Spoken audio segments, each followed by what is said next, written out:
देश भर की 486 लोकसभा सीटों पर 6 चरणों के मतदान के बाद यहां वोटिंग की प्रक्रिया संपन्न हो चुकी है और अब बचा है यहां पर सबसे महत्वपूर्ण माना जा रहा देश के 8 राज्यों की 57 सीटों पर होने वाला 7वें चरण का मतदान, जिसमें उत्तर प्रदेश की 13 सीटें शामिल हैं, जिसमें बिहार की 8 सीटें शामिल हैं और शेष 6 राज्यों की 36 लोकसभा सीटें शामिल हैं। ऐसे में अगर बिहार के जिन 8 संसदीय क्षेत्रों में मतदान अब 7वें चरण की 1 जून को होना है, उसमें वो काराकाट लोकसभा सीट भी है जहां से भोजपुरी पावर स्टार भोजपुरी कलाकार पवन सिंह चुनावी मैदान में है।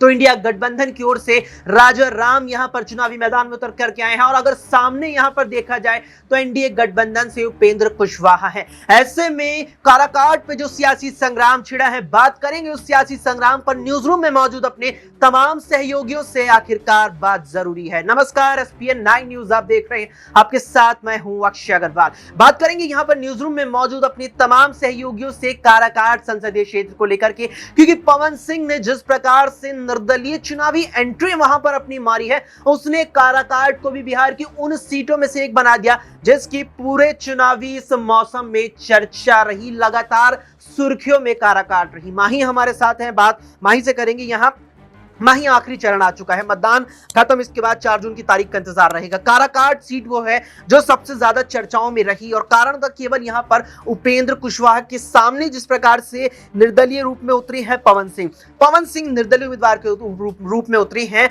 जबकि यहां पर एक कलाकार और कलाकारों को लेकर अक्सर देखा जाता है, चाहे किसी भी यहाँ इंडस्ट्री से आए, फिल्म इंडस्ट्री से आए, खेल जगत से आए, यहाँ पर अगर वो किसी पार्टी से उतरता है तो पार्टी का जो कोर वोट बैंक होता है वो मदद करता है यहाँ पर जीत हासिल करने में।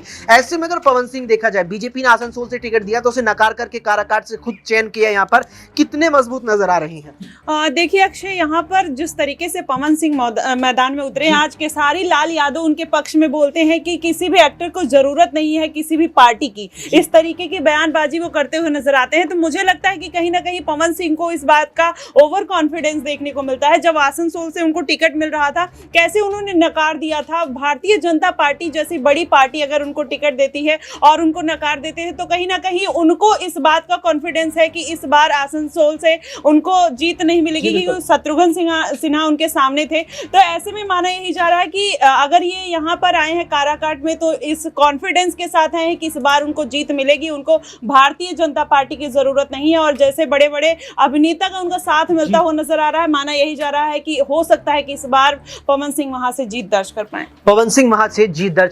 वो पवन सिंह जिन्होंने आसनसोल से टिकट लौटाया और उस पार्टी का टिकट लौटाया जिसने अच्छे के टिकट काटे। देखने को मिला दिल्ली में भारतीय जनता पार्टी ने अपने मौजूदा 5 सांसदों के टिकट काट दिए, जरा भी यहां कोई कोताही नहीं बरती। ऐसे में सवाल कई है, बात करेंगे हमारे सहयोगी दिनेश से। दिनेश, कारवा आ चुका है, आखिरी चरण है, यहाँ पर 57 सीटें हैं देश भर की, उसमें बिहार की काराकाट सीट है, चर्चाओं के केंद्र में रही और कारण महज यहाँ पर पवन सिंह नजर आते। लेकिन अगर एक हिसाब से देखा जाए उस संसदीय क्षेत्र के अंदर जो 6 विधानसभाएं पड़ती हैं, 6 विधानसभा में वर्तमान में एनडीए के पास एक भी नहीं है। जेडीयू की बात कर ले, राष्ट्रीय लोजपा, रामविलास लोजपा, खुद भारतीय जनता पार्टी, एक भी सीट नहीं है। अगर विधानसभा के हिसाब से देखा जाए तो काराकाट भारतीय जनता पार्टी नेतृत्व वाले एनडीए गठबंधन के हाथ से निकल रही है। क्या उपेंद्र कुशवाहा को झटका लग रहा है? देखिए, बिल्कुल यहाँ पर मुश्किलें नजर आ रही हैं उपेंद्र कुशवाहा के लिए, क्योंकि 6 सीटें ऐसी आती हैं जहां पर कहीं ना कहीं जिनमें 5 सीटों पर यहां आरजेडी मजबूत है, वहां पर उनके विधानसभा सदस्य हैं और जिन्होंने 2020 में विधानसभा का चुनाव जीता था। एक सीट यहां पर सीपीआई के खाते में गई। ऐसे में कहीं ना कहीं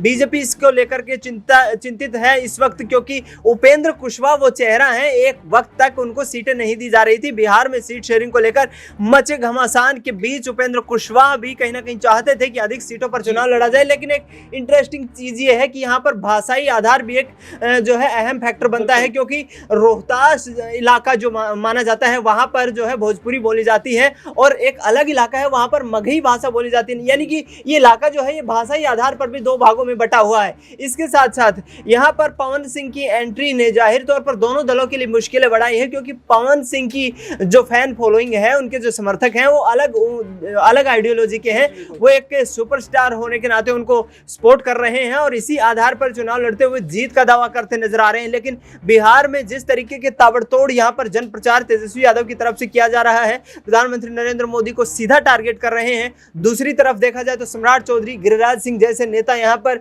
लालू परिवार पर परिवारवाद, भ्रष्टाचार जैसे आरोप लगाते नजर आ रहे हैं। लेकिन कहीं ना कहीं जो उपेंद्र कुशवाहा हैं उनके लिए मुश्किलें थोड़ी इसलिए नजर आती हैं क्योंकि किसानों का वहां पर विरोध देखने को मिला, ग्रामीण वहां पर विरोध करते नजर आए। ये आरोप तमाम तरीके के लगाए जाते रहे हैं कि यहाँ से चुनाव जीतने के बाद 4 साल से अधिक वक्त तक ये लोग दिखाई नहीं देते हैं और ऐसे में कहीं ना कहीं लोकसभा चुनाव में इससे पूरे सियासी समीकरण को साधने के लिए भारतीय जनता पार्टी किसी भी तरीके के हथकंडे अपना सकती है। भारतीय जनता पार्टी की तरफ से प्रधानमंत्री नरेंद्र मोदी लगातार चुनाव प्रचार कर रहे हैं, नवे बिहार के दौरे पर हैं और ऐसे में कहीं ना कहीं 2024 के लोकसभा चुनाव में बिहार एक अहम कड़ी के रूप में उभर कर सामने आ रहा है क्योंकि यहाँ पर बिहार वो शीर्ष राज्य रहा है यहाँ पर देश की राजनीति में, जहाँ पर 2019 के लोकसभा चुनाव में बीजेपी ने परचम लहराया था।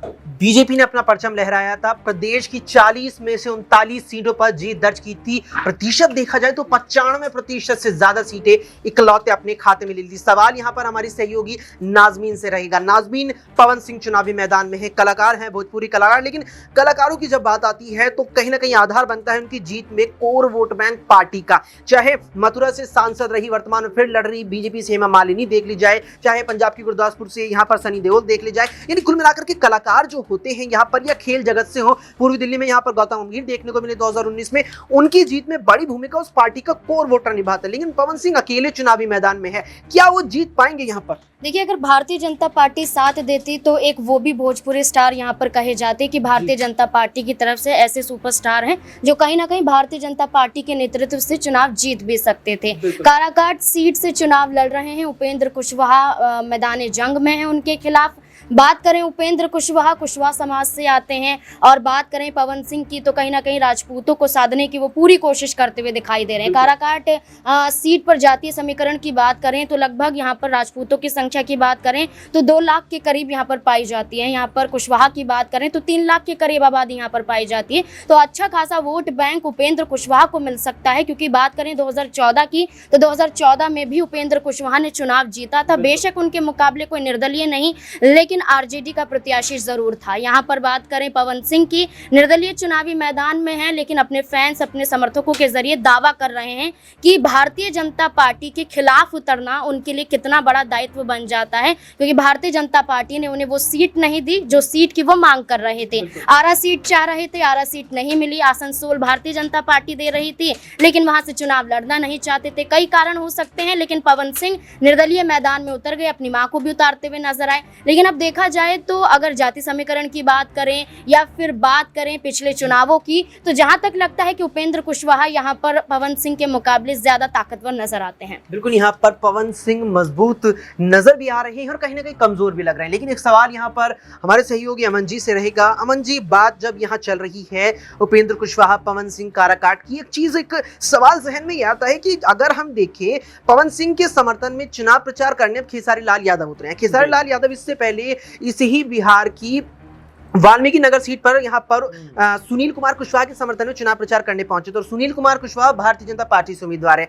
जब यहाँ एक भाजपा उम्मीदवार के लिए चुनाव प्रचार खेसारी करते हैं, फिर अब एक ऐसे नेता के लिए चुनाव प्रचार करने पहुंचते जो सीधे तौर पर प्रधानमंत्री को चुनौती दे रहा है। यहाँ खेसारी की भूमिका क्या लग रही है? देखिए, जाहिर सी बात है क्योंकि खेसारी अपने आप में एक कलाकार हैं और बिल्कुल अभी फिलहाल पॉलिटिकल तौर पर तो एक्टिव नहीं है, लेकिन जिस तरह से पवन सिंह के लिए प्रचार प्रसार करने के लिए जा रहे हैं वो अपने आप में जरूर हर किसी को हैरान कर सकता है क्योंकि सब कोई जानते हैं कि भोजपुरी जगत में पवन सिंह और खेसारी के बीच में हमेशा 36 का आंकड़ा रहा है। दोनों के बीच में हमेशा एक अलग लेवल का कंपटीशन रहा है और एक दूसरे के खिलाफ कई बार बयानबाजी करते हुए भी नजर आए हैं और हद भी पार होती हुई दिखाई पड़ी है। जबकि बीच बचाव में रवि किशन और मनोज तिवारी जैसे लोग भी सामने आए तो आप समझ सकते हैं कि दोनों के बीच की जो तनातनी है वो कतई खत्म नहीं हुई। लेकिन जिस तरह से अब कह सकते हैं खेसारी ने एक तरीके से पवन सिंह का समर्थन करने का फैसला किया, उनके पक्ष में रैली या उनको एक तरीके से जन समर्थन पहुंचाने का फैसला किया, वो अपने आप में कह सकते हैं कि बड़ा कदम हो सकता है क्योंकि खेसारी से कोई उम्मीद नहीं कर रहा था कि पवन सिंह के लिए शायद इस तरह का प्रचार प्रसार करेंगे। लेकिन देखिए,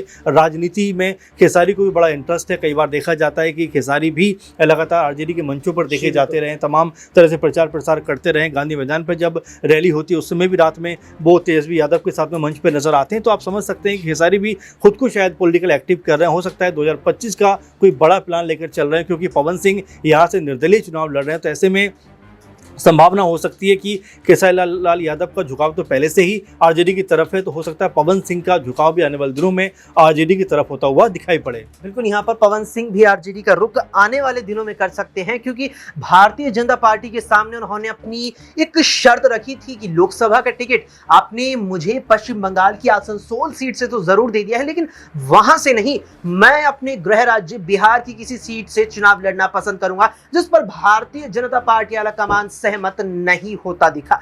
अब यहां पर पहला बड़ा सवाल यही रहेगा, क्या खेसारी लाल यादव के चुनाव प्रचार में उतरने से, समर्थन करने से, क्या पवन सिंह यहां पर बाजी पलटकर पहली बार दिल्ली का रास्ता तय करते नजर आएंगे, या फिर झटका उन्हें यहां पर लगने वाला है? क्या कुछ इस पर आपकी राय है? कमेंट बॉक्स में हमें कमेंट करके जरूर बताएं। फिलहाल के लिए इतना ही। देश दुनिया की तमाम खबरों के लिए देखते रहें SPN9।